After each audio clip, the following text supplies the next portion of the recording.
All right, friends, Matt here with time again. This time I want to give you a quick tip on selecting the right screen size. One of the biggest questions that we get. Obviously, everybody wants to maximize the screen in their space. They want to have the biggest, baddest screen in that area, and they want it to look amazing. And there's a couple little things that we want to go over when we're selecting the right screen size, the right screen format, like whether or not it's a widescreen or 16:9 screen, how it's affected based on the ambient light in the room, and then some acoustic considerations as well. So I'm gonna go through a few items as quickly as I can. Hopefully this is helpful. You can always leave questions in the comments and we'll get with you as fast as we can. One of the first things that I want to address is the format of the screen, whether or not you want a 16:9 screen or a 235 screen, or what some people call an anamorphic screen, okay? So 16:9 is what our TVs are currently in. It's what you're used to watching. When you watch your TV, the content that's coming from the live sporting events or news or favorite TV channels are almost always in 16:9 content. Now, a lot of the movies, not all, but a lot of the movies that you watch when it's movie time are in ultra widescreen, or what we often refer to as anamorphic or cinemascope. You'll oftentimes see it on YouTube or Google as you're doing searches, is 235 or even 239. It's this ultra wide format, okay? So two different formats. There's actually a lot of other formats, but these are the two most common ones. So here's what happens. When we're picking a projector screen, we need to decide which version of the screen that we want. Do we want a screen that's in the format of 16:9 or a screen that's in a format of 235? And usually we'll ask questions like, when you're watching in your theater, do you plan on watching more movies or do you plan on watching more live TV, like sporting events? If the client tells us they're going to watch more sporting events, we usually encourage them to go with 16:9. If the client says that they're going to watch more movies, we usually encourage them to go with 235. But it's not always that simple. So let me show you a couple of things that you've got to consider. So this is, again, a 16:9 screen that we would typically watch our TV shows on. But if I project onto this same 16:9 screen a movie that's filmed in ultra widescreen, what we get is black space above and below the image. You actually see this on your TVs now. Sometimes when you play popular movies, you notice this especially when they're doing the previews at the beginning of the movie. That big green screen comes on that says is approved for audiences, and above and below that green screen you'll see those black spaces. Okay, that's because the format of the image that's on the screen is different than the screen itself. Okay. Now, the same thing happens, though, when we get a screen that's in a 235 format. So let's say we watch a lot of movies on this screen over here, but it's Super Bowl Sunday and we want to watch the Super Bowl. Well, the Super Bowl is still in a 16:9 format. So if I have a 235 screen and I watch the Super Bowl, I'm going to get black space on the left and the right of the screen. Now, it's not really, you have to understand that pretty much whatever you do, you're always going to have black space. It's just understanding which one do you want to maximize. Are you going to watch more movies? Do you want to maximize the experience while you're watching movies? You probably want to go with an ultra widescreen. If you're going to watch a lot of live TV sporting events, you probably want to look at something like 16:9. There really isn't a way around this. It just kind of is what it is. That's why really high-end solutions like Stewart's Director's Choice Screen has auto masking that comes in and masks to make the screen look amazing. Depending on whatever aspect the film is shot in, it's going to adjust that aspect ratio. But for most of us, we just pick a screen and we understand there's going to be black space on one side or the other. Now, one last tip on this. Sometimes the room really determines what type of screen we should be using. So rule of thumb, when we're limited by width, so the walls are much more narrow, we maximize the overall screen size of both aspect ratios if we use a 16:9 screen. So one of the first theaters that we won a big award for, it's this really cool theater. It's kind of baseball diamond shaped. It was supposed to mimic the coal mine, and it's got this big starry night sky. And the wall was really, really small in width where the screen was going to go.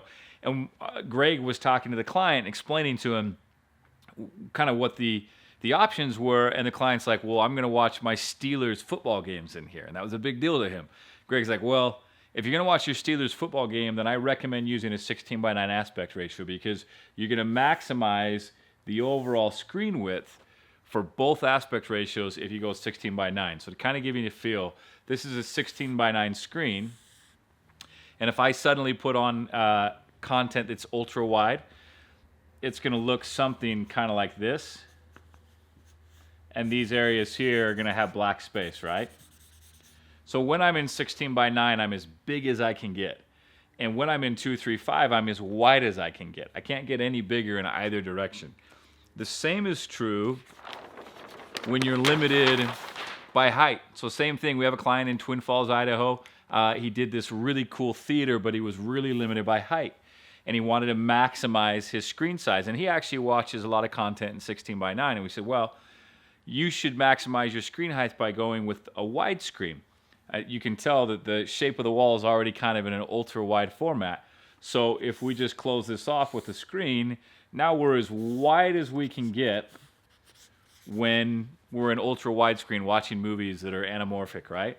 But when it's time to watch the football game, it's going to give us the 16 by 9 image, and we're as tall as that 16 by 9 image is possible of getting. So we've maximized both screen heights. So those are a couple of really easy things to look at when you're determining which aspect ratio you want. Now, the real like movie purists, people who love the cinema experience, tend to prefer that 235 format because it's really immersive, really pulls you in, and you get to see all of the content that the director wanted you to see, even out on the peripherals. More and more, we're seeing a lot of clients, even who understand this, go with 16 by 9. It kind of keeps all the moving parts simple, and most of the time, in most spaces, you're able to get a pretty big picture in both formats. You just have to remember you're going to have the black space above and below. So the next thing when we're picking out a screen is we need to understand the light in the room and how important the brightness of the image that's being reflected back to us is. And that's something we call luminance. So a lot of times when we're looking at a projector and we're looking at screens, there's two things that you'll see a lot. So with projectors, you'll see something called lumens, which is how bright the projector is, or ANSI lumens. Let's say that this projector is 1500 ANSI lumens. And then when you're reading about screen specs, you'll see something that says like a 1-point gain or a 1.3 gain. And what that is telling us how reflective the screen is. So as light comes to the screen, how much light is being reflected back to us in our seated position, okay? So what's interesting though is even though we have 1500 lumens, that doesn't necessarily mean that 1500 lumens worth of light is going to hit the screen. So there's a special metric. I'm not going to dive into the weeds here, but there's a special metric we call foot lamberts. We take the lumens and we take the square footage of the screen, we do some math, and it tells us how many foot lamberts are covering the screen.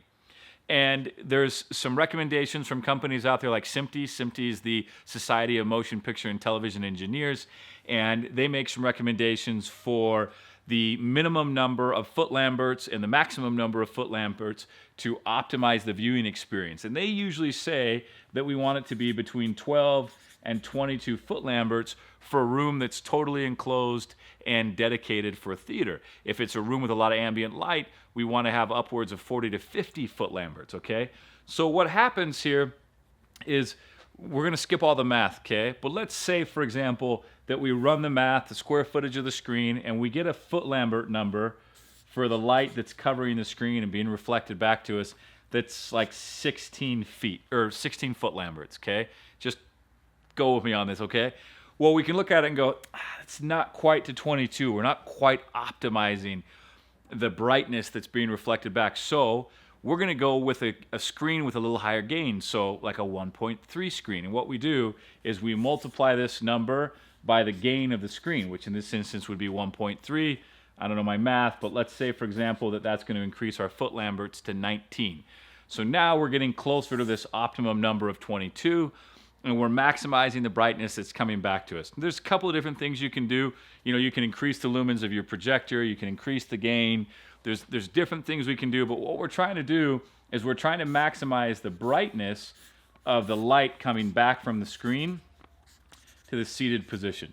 Hopefully that makes sense. And this is really, really critical. We see this a lot with clients who they build their dream space. We get a call from them. They've worked with, you know, whoever it was that helped them with their theater, and they've got the projector they read all the specs on. Maybe it was the new Epson, or it was the new Sony, or it was the new JVC, and they loved it. It was the one they wanted, but it doesn't fit their space, and the screen doesn't fit their space. And so we want to carefully pair the projector and the screen for your space so that you're getting the brightness out. Here's the crazy thing.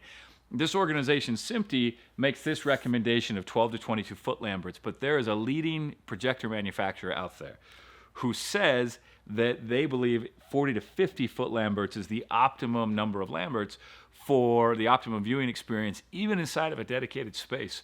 So we really want a lot of light hitting the projector or hitting the screen, and we want a lot of light from the screen coming back. So this becomes really, really important. I'm not going to dive into this too much, but this is also where we get into conversations about things like ambient light rejecting screens. With ambient light rejecting screens, what we do is, I'm going to draw another picture here. We have our projector and we have our screen, little teeny screen. What happens is the projector is sending light directly to the screen, and we want that light coming directly back. And this is where we're going to be seated, right? Hopefully this kind of makes sense. So light straight to the screen and light straight back. Ambient light is the light that's coming off axis. It could be from the ceiling, it could be from underneath, it could be from the sides. And an ambient light rejecting screen rejects all of this light, but allows the light that's coming straight at it and being reflected straight back to get through. And that helps us avoid those sort of washed out pictures. But it's real coming back to this same conversation of what we call screen luminance, which is the brightness of the screen or how much is being reflected back to us. So this is very, very important.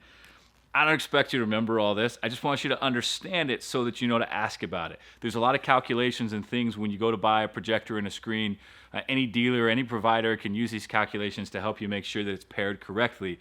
But you want to understand it and know to ask for it, okay? So that you get the right setting for the right pairing of projector and screen for your setup. Now the last thing, I actually don't have a picture for this one, you're probably grateful. The last thing is we want to talk about the acoustic qualities of the screen. When you go to the cinema, you're almost always going to see a perforated screen, and the speakers are placed behind the screen, and that's to allow the speakers to be in the most optimum place.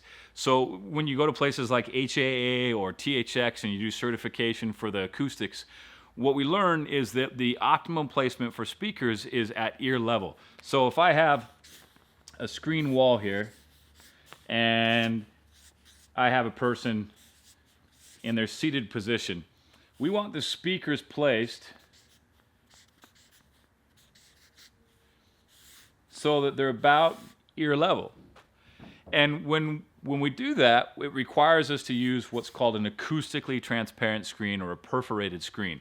It allows us to put those speakers and even the subwoofers behind the screen and have that sound come right out at the ear level of your seated position. Now, there's nothing wrong with having floor standing speakers or a center channel on a stand here.